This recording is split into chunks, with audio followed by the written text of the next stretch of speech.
Okay, let's unpack this. Today we're doing a really serious deep dive. Yeah. We've got this stack of quite unique theological sources. Mm-hmm. And these sources, they lay out a very specific kind of interlocking timeline. They're trying to sync up all these final prophetic periods you read about in Daniel and Revelation. Right, and our mission really is to navigate this detailed architecture they've built because the source material claims it's cracked the code, and the precise chronological sequence for the end times. Yeah. Focusing on Daniel's last week, that final 7-year stretch, and lining it up perfectly with the 2300 days and that much sought-after 1,335-day marker. And the core idea, the really radical assumption, I guess, that holds this whole thing together is that the latter half of that last week, that really intense 3.5 years, starts at the exact same time as the 2,300 days. Exactly. And if that timing works, I mean, it completely reshuffles the deck, doesn't it? For the Great Tribulation, the beasts reign. And maybe most surprisingly, when the first resurrection happens, it's a total chronological shakeup. It really is a complete overhaul. And because these sources get into such fine detail, we probably need to quickly, define our terms. Good idea. So when we talk about the last week, we're talking about the final 7 years of Daniel's big 70 weeks prophecy. Right. The main antagonist figure is the son of perdition, sometimes called the man of lawlessness. His actions really kick off the final sequence. Okay. And the ultimate goal, the end point everyone's looking towards, is achieving the 1,000-year kingdom, which comes after all the judgment stuff. Makes sense.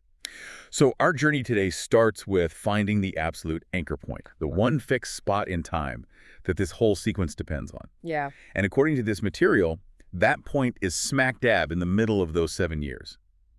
Okay, let's really zero in on this first premise. Yeah. Setting that definitive starting line for the final catastrophic part. The source grounds this whole interpretation in Daniel 9, verse 27. That's the one. That verse talks about a covenant confirmed for 1 week, right? But then it says in the midst of the week, sacrifice and oblation will cease. In the midst. Yeah, and the interpretation here isn't just that this is like a turning point. It's taken as the literal mathematical halfway mark, 3.5 years in, exactly halfway through the 7 years. Okay, precise timing. And what exactly happens at this midpoint? Because that seems to be the defining event for this whole timeline. It is. This is when the son of perdition makes his move. The source points to 2 Thessalonians chapter 2, verse 3, I believe. Right. It paints this picture of this figure actually sitting in the temple sanctuary, the physical temple, presenting himself as if he were God. Now. And this act, according to the source material, isn't just symbolic. It's the absolute time zero, the point from which all the other clocks start ticking. So more than just a political statement or something, it's a cosmic signal. Absolutely. Right. The source connects this act, this figure sitting in the temple, directly to what Jesus warned about in the Gospels. The abomination of desolation. Exactly. This is the abomination of desolation standing in the holy place, like it says in Matthew 24.15. That's the interpretation. And the consequence of that specific event happening at that specific time. It sounds immediate and pretty disastrous for believers. Oh, completely. The source is very clear. The moment that abomination is set up, that's the signal Jesus gave for believers to flee. Get out. Why? Because that precise instant marks the start. The very start of the period known as the Great Tribulation, the great suffering of the saints. It kicks off right then and there. It's not just like a general period of bad times. This source defines its length. Very specifically. The Great Tribulation lasts for the exact duration of the latter half of the week. So 3.5 years. 3.5 years, or 1,260 days. So the anchor point, the abomination event, it doesn't just start something, it sets the clock for exactly how long that intense suffering will last. 1,260 days. Starts immediately. Okay, that's a really tight definition. And this allows the source then to connect prophecies that might seem separate. How does this one act tie into Daniel's other numbers? Well, it acts as the key. The source sees this event, the son of perdition sitting in the temple, as the same event mentioned in Daniel chapter 12, verse 11. That's where Daniel talks about the daily sacrifice being taken away and the abomination that causes desolation being set up. So it links them directly? Directly, by saying the sitting of the son of perdition is the setting up of the abomination that stops the sacrifice. You get one fixed, non-negotiable point in time. And that single anchor point becomes the starting line for counting all the subsequent days mentioned. The 1260, the 1290, and the 1335 must all begin right there. Okay, wait. You mentioned the 1290 days. Daniel 12:9 mentions that number too, right alongside the 1335. It does. Now, this source's main timeline seems focused on the 1260 and the 1335. How does the 1290 fit in, even if it's not like a major pillar of their structure? That's a good point. The source doesn't build its main argument around the 1290 days, but it has to account for it since it's right there in the text, starting from the same event. Right. So logically, if the Great Tribulation itself is exactly 1260 days, then the 1290 days simply extends 30 days beyond the end of that tribulation period. Okay, so an extra month. Yeah, roughly an extra month. In this framework, it wouldn't represent more tribulation, but maybe it marks the very beginning of the judgment phase that happens after the tribulation, but before the kingdom starts at 1335 days. Like the first step in the cleanup process. Perhaps. Maybe the start of the judicial proceedings against the beast or something like that. But again, for this specific timeline we're examining, the focus is laser sharp on the 1260 days of intense suffering and then reaching the blessing at 1335 days. The 1290 is sort of implicitly covered in that transition period. Got it. So the main focus remains 1260 suffering, 1335 blessing, both starting from that abomination event. Correct. Yeah. That's the foundation. Okay, so we've established the absolute starting line for this latter half. It's fixed. It's the moment the Antichrist figure takes that seat. Now let's look at the duration, the distance, and the finish line they propose. Right, this is where the numbers start to map out the lived experience of this time, I suppose. We're moving from the starting gun to calculating how long the suffering lasts, and then, crucially, how long until the final blessing. This is their premise 3. Exactly. And the duration of the suffering itself, the Great Tribulation, is actually pretty consistent across different prophetic texts. The source clearly states the latter half of the week is defined as 1260 days, period. And this 1260-day window, it covers everything, the tribulation, the beast's reign. Yes, according to this view, that 1260-day block encompasses the entire Great Tribulation period and the corresponding time of the reign of the beast.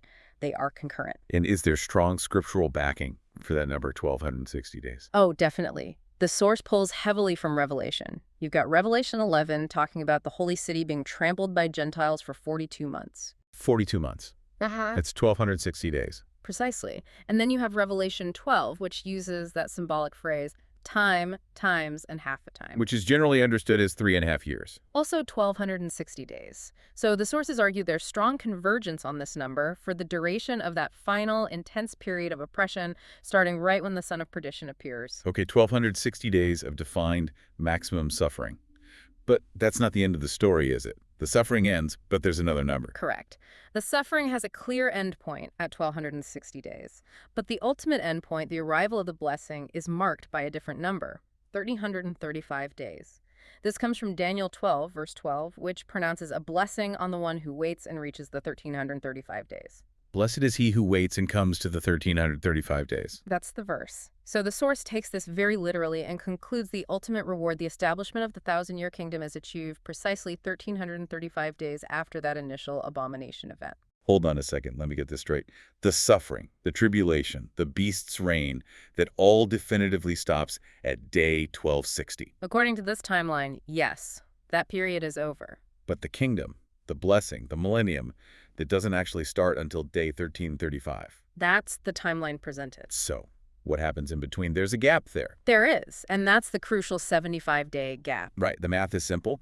1335 minus 1260 equals 75. 75 days. It's a specific window of time after the Great Tribulation has ended, but before the 1,000-year kingdom officially begins. And the source is adamant. Tribulation is finished at 1260, but the kingdom doesn't kick off until 75 days later. 75 days, that's what, about 2.5 months? Roughly, yes. That feels short, especially considering what must happen to transition from the peak of the beast's power to the start of the millennium. Doesn't the world need, like, a major cleanup? Exactly. That's the question the source material itself raises. What on earth literally gets packed into this 75-day period? Because you can't just flip a switch from global tyranny to global peace, right? You wouldn't think so. And when you list the events generally understood to precede the millennium, well, the list is pretty staggering. Such as? Well, the source implies, or asks the question, really, does this 75-day window have to contain the pouring out of the 7 last plagues described in Revelation? Okay, that's huge. Global catastrophe. Then there's the judgment and destruction of this symbolic harlot, often interpreted as a corrupt global religious or political system. Babylon, essentially. That system has to be dismantled. Then the beast himself, the son of perdition, needs to be judged, defeated, likely at the Battle of Armageddon, and then cast into the lake of fire.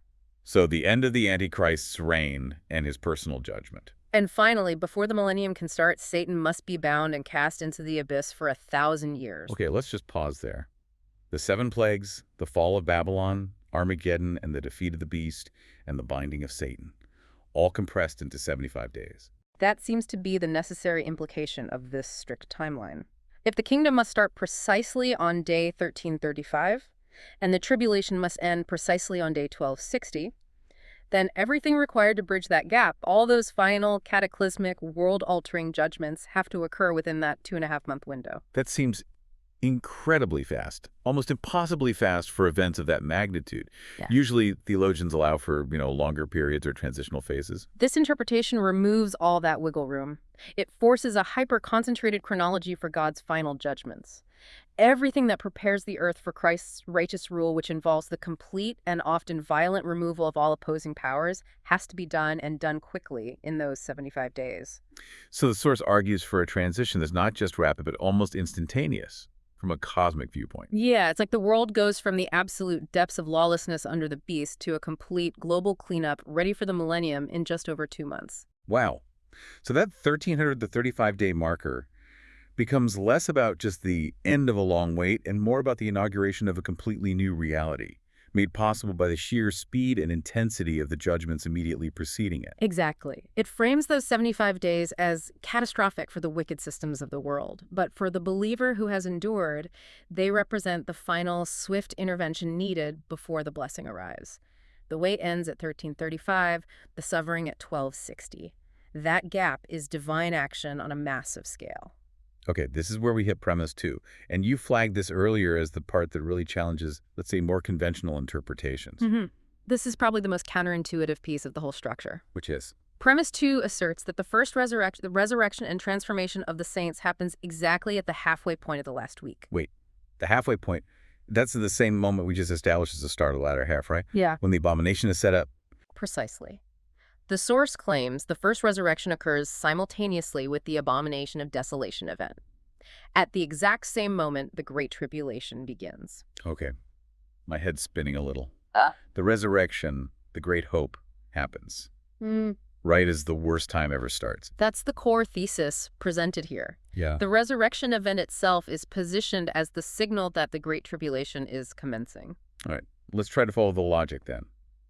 What are the implications if this radical timing is correct? Well, implication 1 flows directly from what we just discussed. If the reign of the beast spans the entire 1,260 days of the latter half, and that latter half only starts right after this proposed first resurrection event, then it logically follows that the beast's oppressive rule, his entire reign of terror, must occur after this initial resurrection and transformation has already taken place. The beast rules after the saints are raised. That's implication 1. And that leads directly into implication 2, which is, well, frankly, quite jarring.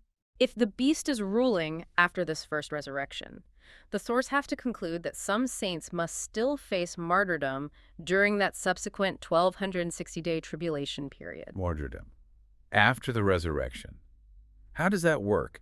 If someone's been resurrected or transformed into a presumably immortal body, how can they then be martyred, killed? That's the tension. That's the massive theological knot this timeline creates. How can you have physical death and martyrdom after a physical resurrection event? It seems contradictory. So how does the source resolve this? They must have an explanation. They do. It requires them to introduce what we're calling the double transformation doctrine. It's the theological mechanism they need to make their timeline function. A double transformation doctrine. Explain that. Why is that necessary? It's necessary because their timeline locks them into 2 non-negotiable points. First, a resurrection transformation event must happen at day 0 of the tribulation to mark the start of that latter half. Okay, the midpoint of it. Second, Scripture clearly indicates that people are martyred during the tribulation under the beast, and that these martyrs are then seen ruling with Christ in the millennium. Revelation speaks of those beheaded for their witness. Right. The tribulation martyrs. So if the first resurrection at the midpoint took all the true believers off the scene, who is left to be martyred by the beast during those 1,260 days? I see the problem. If everyone's gone, there are no saints left to suffer and die for their faith during the beast's reign. Exactly. So the source resolves this apparent contradiction by proposing that the process of resurrection and transformation must happen more than once. It has to be staged. Staged, like not everyone goes in the first round. Essentially, yes. The idea is that the initial event at the halfway mark, the first resurrection in their model, might be a transformation for living saints, or perhaps a resurrection for a specific group, like those who died before that point. But crucially, it is not the final, complete gathering of all saints destined for the kingdom. So some believers are left behind, or maybe come to faith during the tribulation. Or are simply designated to endure that period. The key point is, it's presented as a staged process to achieve the full number of those who will ultimately rule in the 1,000-year kingdom.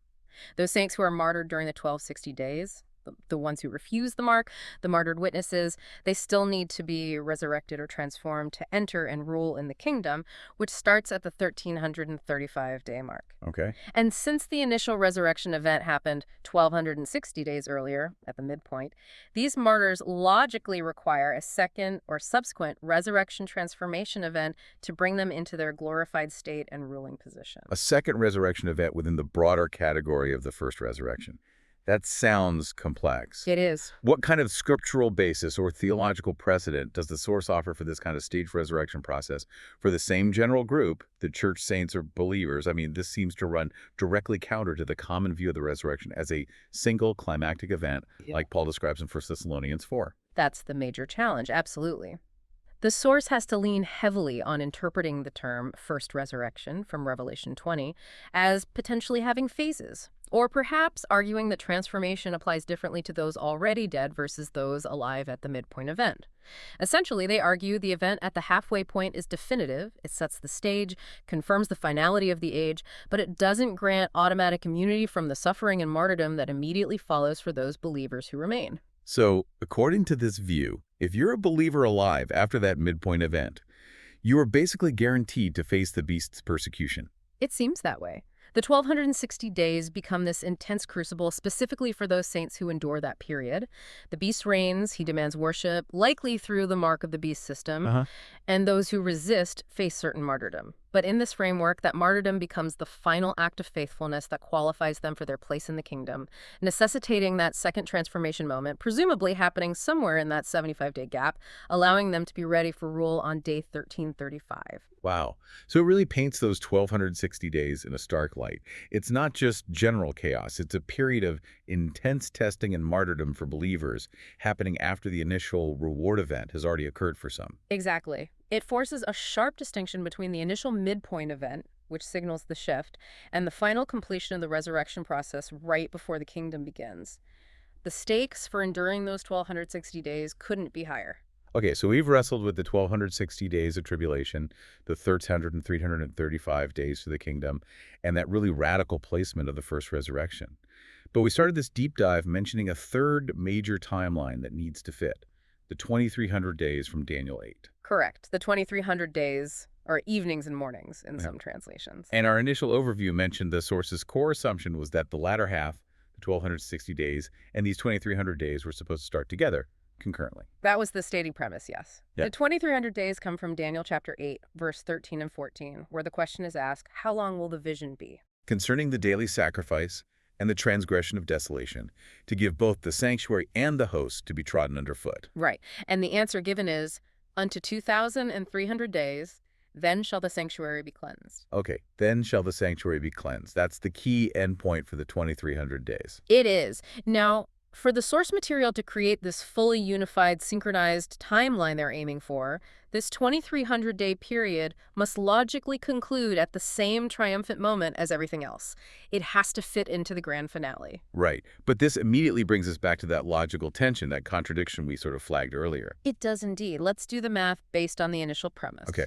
If the 2,300 days start at the same time as the latter half, which is the midpoint of the 7-year week. That means they start 3.5 years, or 1,260 days, into the total 7 years, which is 2,520 days long. Right. So start date, day 1260 of the 70th week. Now add the duration. 1,260 plus 2,300 days equals? 0.356 year days.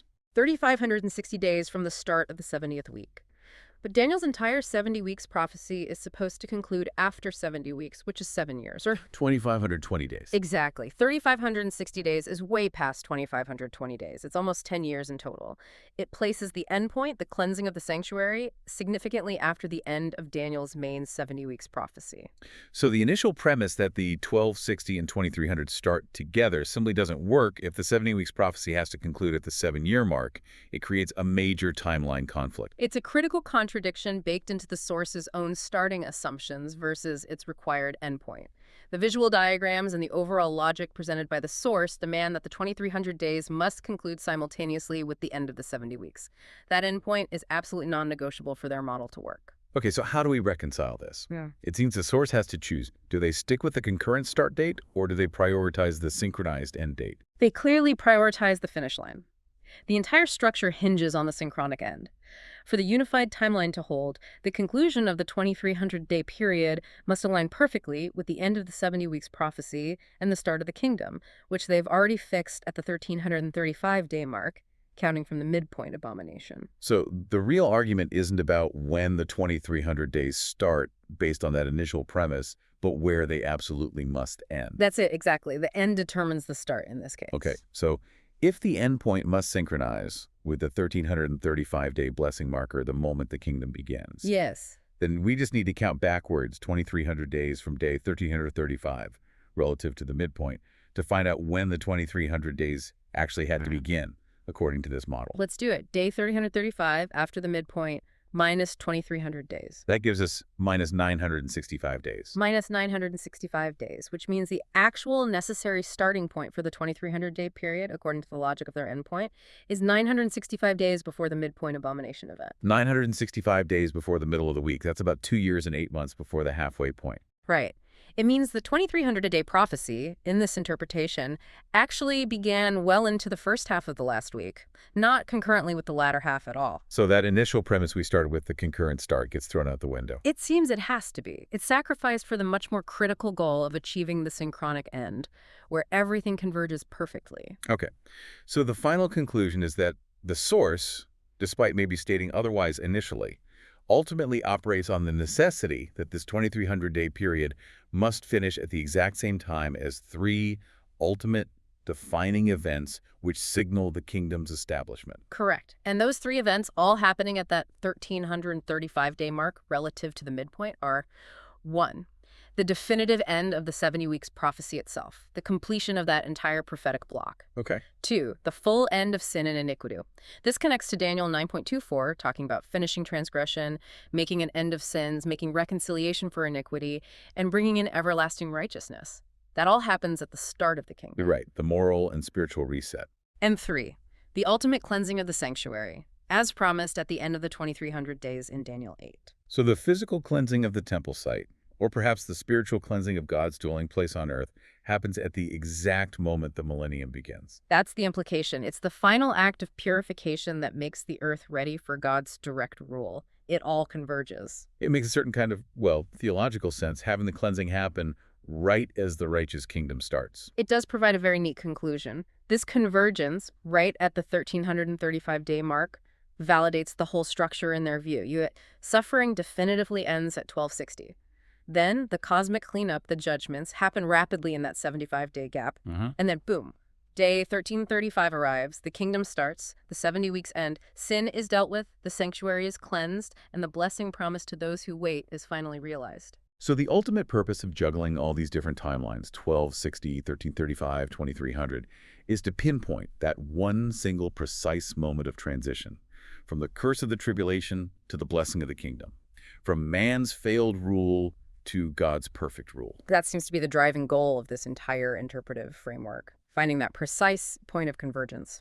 Hashtag tag, tag, tag, outro. So after all that, what does this all mean? We've navigated through some intensely detailed and, yeah, frankly, pretty radical interpretations of these prophetic timelines. Yeah. Let's try to boil it down for you, the listener. What are the key, maybe innovative, or at least highly specific points this source material is putting forward? I think the biggest innovation, the most challenging idea, is definitely the precise chronological location of the first resurrection. Good. Placing that absolutely critical event at the exact halfway mark, the very beginning of the latter half, the start of the tribulation, that fundamentally redefines the whole relationship between divine reward and human suffering in the end times. Yeah, it suggests that resurrection or transformation doesn't automatically mean you escape the worst of it. Exactly. And that redefinition then forces the second major theological leap we discussed, the necessity of the double transformation doctrine. To make the timeline work, to account for the undeniable scriptural fact that saints are martyred during the tribulation, after the supposed initial resurrection, the source has to argue that the process of resurrection transformation happens more than once or in stages. Right, to ensure those martyred during the 1260 days are also raised and ready to rule when the kingdom starts at day 1335. And why does this timing matter so much? Why is it crucial according to this view? Well, it seems it provides very definitive milestones for the believer going through that time. The 1260 days become the period of guaranteed suffering under the beast. No escape, but a defined duration. And the 1335 days become the absolutely guaranteed start date for the ultimate reward, the kingdom. So the focus shifts maybe from trying to escape. The blessing, remember Daniel 12.12, is specifically tied to waiting and reaching that 1335-day mark, surviving or perhaps being resurrected right at that finish line. Okay. And this brings us back one last time to maybe the most provocative question this whole structure leaves us with, a real point for critical thinking. Which is that 75-day gap. Right. We established the kingdom starts like clockwork at day 1335. And the Great Tribulation ends precisely at day 1260.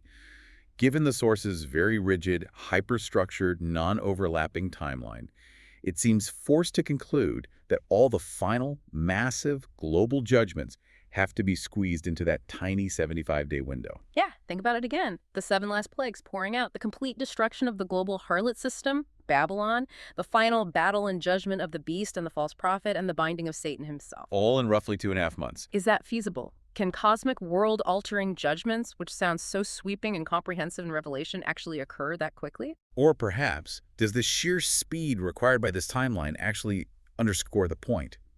Does it emphasize the suddenness, the totality, the overwhelming power of God's final intervention when it finally comes? The instantaneous collapse of evil? It's a fascinating question. That 75-day interval, acting as this incredibly compressed buffer zone, separating the absolute worst of human suffering from the beginning of millennial peace. It becomes arguably the single most event-dense, globally consequential period in all of history, according to this interpretation. A whirlwind of judgment paving the way for peace. Perhaps. And that is the thought we'll leave you with to consider as you continue to examine these complex prophetic timelines for yourself.